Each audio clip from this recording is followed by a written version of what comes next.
Ngasi nongmagi oiba HIV amadi Hepatitis B amasung C gi awareness and testing program ama Yairipok Ningelda laiba Helping Home De-Addiction Rehabilitation Center amadi MNP Plus anina khutsamnaraga Helping Home Rehabilitation Center asigi conference hall da Pangthokkhre. Thauramadu Dr. Y. Nokul Singha, Chief Medical Officer, Thoubal, Dr. Y. Bizendra Singha, District AIDS Control Officer, Thoubal, Dr. R. K. Kamala Devi, Nodal Officer, National Viral Hepatitis Control Program, Thoubal, Loinana, L. Bimol Singha, Research Person, Manipur Network of Positive People, MNP Plus, Expert Kayana, HIV, Hepatitis ki maramda maru oiba wafam kaya ama miyamda khanghanki. Loinana, nganna test tokthokna haksangda kari laina laige khangdoklaga Topada Sandokidanaba Cheksin Thorang Lokotpa, Haksang Fana Laiba, Samas Asidagi, Hairiba Laina Ahum, HIV, Hepatitis B, Amasung C, Pungmut Mutatpa, Haibasigi, Wahantokna, Thoramasigi Mapum Oiki. Loinana, Thoramasida, Mioi Humfugama Panlom, HIV, Hepatitis B, Amasung C, Test Toki.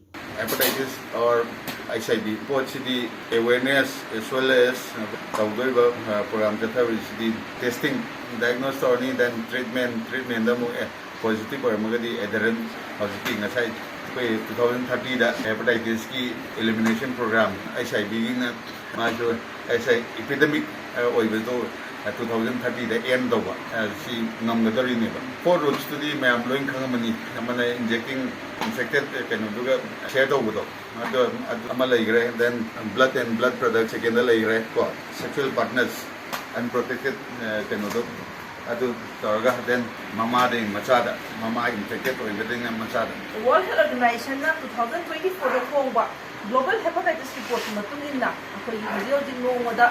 Hepatitis B and some C and Maramoy, Rassi and the Mimas in 3,500 behind a estimate.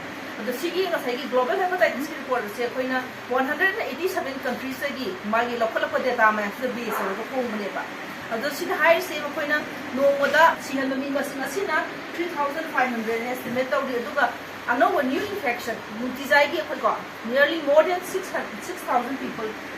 New infection, Aduga Masaki Sahiya 2022, the hepatitis B na Mimas new infections, 1.2 million people never. Aduga hepatitis C na Mimas 1 million people never. Aduga out of that, Masagi hepatitis B.